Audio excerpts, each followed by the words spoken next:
दीनापुर नाम के गांव में आशा नाम की एक बूढ़ी औरत रहती थी जो कि बहुत ही खड़ूस थी।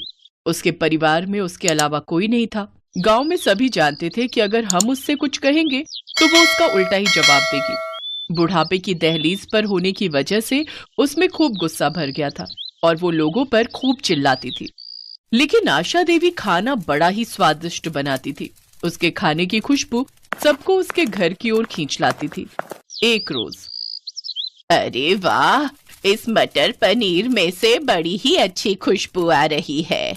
आज तो भरपूर मटर पनीर खाऊंगी। आज तो दावत है मेरी। अम्मा, आज क्या बना रही हो? बड़ी ही अच्छी खुशबू आ रही है। तू क्या करेगी जानकर, हैं? और क्यों आई है यहाँ? माँ ने ये दूध भिजवाया था। उनके हाथ से आपका दूध गिर गया था ना। अच्छा ठीक है, चल जा अब यहाँ से। रेनू वहां से चली गई।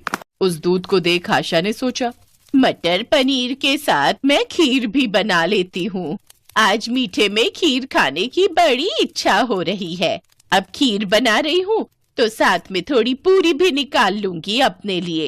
वैसे भी तो कभी कभार ही पकवान खाने को नसीब होते हैं। लेकिन मावा तो है ही नहीं खीर में डालने के लिए। आशा देवी मावा लेकर घर लौट रही होती है, तभी उसे बिरजू मिलता है। क्या बात है काकी, मावा? लगता है आज कुछ खास बन रहा है घर पर। सुना है बड़ा ही स्वादिष्ट खाना बनाती हो तुम। अरे कभी हमें भी अपने घर पर बुलाया करो। क्यों? वो अपनी लुगाई को जाकर बोल, मैंने क्या तेरा कर्जा लिया है जो तुझे बनाकर खिलाऊं? हाँ? कुछ देर बाद आशा देवी घर पहुंचती है और खीर में मावा डालती है, जिससे उसके घर से खूब अच्छी खुशबू आने लगती है।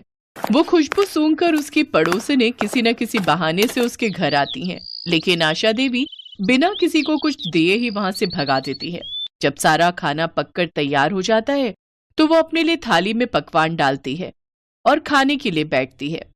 लेकिन तभी उसे याद आता है, हे राम, इतनी बड़ी गलती मुझसे कैसे हो गई?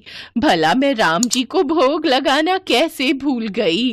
राम राम राम राम, मैं अभी भगवान को भोग लगा कर आती हूँ। आशा देवी जब भी कुछ अच्छा बनाती तो भगवान को उसका भोग लगाने मंदिर जरूर जाती।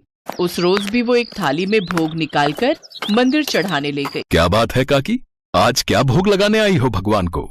आज पकवान बने हैं तो सोचा भगवान को भोग लगा दूं। भगवान के साथ साथ कभी ब्राह्मण को भी भोजन करवा दिया करो।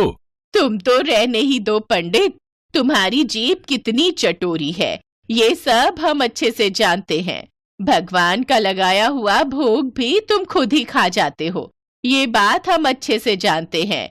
इसीलिए आज मैं खुद भगवान को भोग लगाऊंगी। ये सुनकर गुस्से में पंडित वहां से चला जाता है। आशा देवी भी भोग लगाकर कुछ देर बाद घर लौट आती है, लेकिन घर पहुंचकर वो देखती है कि उसका सारा खाना खत्म हो गया है और सारे बर्तन खाली पड़े होते हैं। हे राम, मेरा सारा खाना कौन खा गया? फटे मुंह उसका। आशा देवी रोते हुए मुखिया के पास जाती है और उसे सारी बात बताती है। क्या कोई तुम्हारा सारा खाना खा गया? भला ऐसा भी क्या खास बनाया था तुमने, हैं?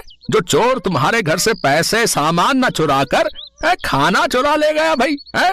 मुझे पता होता कोई मेरा खाना चुरा लेगा तो मैं तो पहले ही रसोई में ताला लगा जाती। मुखिया उसको आश्वासन देता है कि वो जल्द ही उस चोर को ढूंढ निकालेगा। घर आकर आशा देवी भूखे पेट ही सो गई। अगले दिन मुखिया उस बुढ़िया के पास आया और कहने लगा, आज तुम फिर वही खाना बनाना जो तुमने कल बनाया था। अच्छा, और ठीक वही चीजें दोहराओ जो कल दोहराई थी। जिसने भी चोरी की होगी वो फिर उसे खाने आएगा। हाँ, लेकिन मुझ बुढ़िया के पास अब उतने पैसे नहीं हैं। अरे ये लो पैसे रखो और अब वही करो जैसा मैं कहता हूँ, समझी? आशा देवी फिर से वही सब पकवान बनाती है और आज के पकवान की खुशबू तो कल से भी ज्यादा अच्छी थी।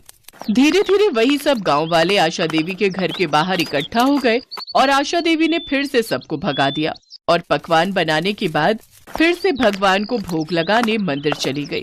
हे प्रभु, कल तो तुमने मेरे खाने की रक्षा नहीं की, लेकिन आज तुम उस चोर को पकड़वाने में हमारी मदद करना। मंदिर में आशा देवी भगवान से प्रार्थना कर रही होती हैं कि तभी दूसरी तरफ चोर मुंह छुपाए आशा देवी के घर में घुस आता है। फिर जैसे ही उसने खाना शुरू किया वैसे ही मुखिया ने उसे दबोच लिया। तभी आशा देवी भी मंदिर से आ गई। आशा देवी उस चोर के मुंह से कपड़ा हटाती है। वो चोर और कोई नहीं बल्कि मंदिर का पंडित ही था। पंडित, तुझे चोरी करते हुए शर्म नहीं आई? अरे कुछ तो मान रख लेता अपना। अब क्या करता आशा काकी, तुम्हारी जीभ जितनी कड़वी है उतने ही अच्छे हैं तुम्हारे हाथों के पकवान। तुम्हारे खाने की खुशबू ही इतनी अच्छी थी कि मैं खुद को रोक नहीं पाया। और तुम तो जानती ही हो कि मेरी जीभ कितनी चटोरी है। अरे भाई, पंडित होकर चोरी? अब आज के बाद तुम गांव के मंदिर में से पंडित पद से हटाए जाते हो भैया। लेकिन कुछ भी कहो, आशा काकी, आपके हाथों के पकवानों की खुशबू की बात ही कुछ और है। ऐसी बात है तो बैठो मुखिया जी, मैं अभी परोसती हूँ पकवान। उस दिन आशा देवी के हाथ का खाना खाकर मुखिया भी हैरान रह गया। लाजवाब, क्या स्वाद है काकी। अब समझ आया क्यों गांव वाले तुम्हारे हाथों के पकवान खाने के लिए तरसते थे। काकी, मैं चाहता हूं कि तुम इस गांव में ढाबा खोलो जिसमें तरह तरह के पकवान बनाकर बेचो। इस तरह तुम्हारी कमाई भी हो जाएगी, साथ ही गांव के लोगों को तुम्हारे हाथ का बढ़िया पकवान भी खाने को मिल जाएगा। लेकिन मेरे पास इतने पैसे कहाँ हैं मुखिया जी? उसकी चिंता आप मत करो। अरे ढाबा खोल कर देने की जिम्मेदारी मेरी, बाकी उसमें स्वादिष्ट खाना बनाने की जिम्मेदारी तुम्हारी। इसके बाद गांव में गरीब बुढ़िया की रसोई के नाम से एक ढाबा खुलता है जिसमें वो गरीब बुढ़िया स्वादिष्ट खाना बनाकर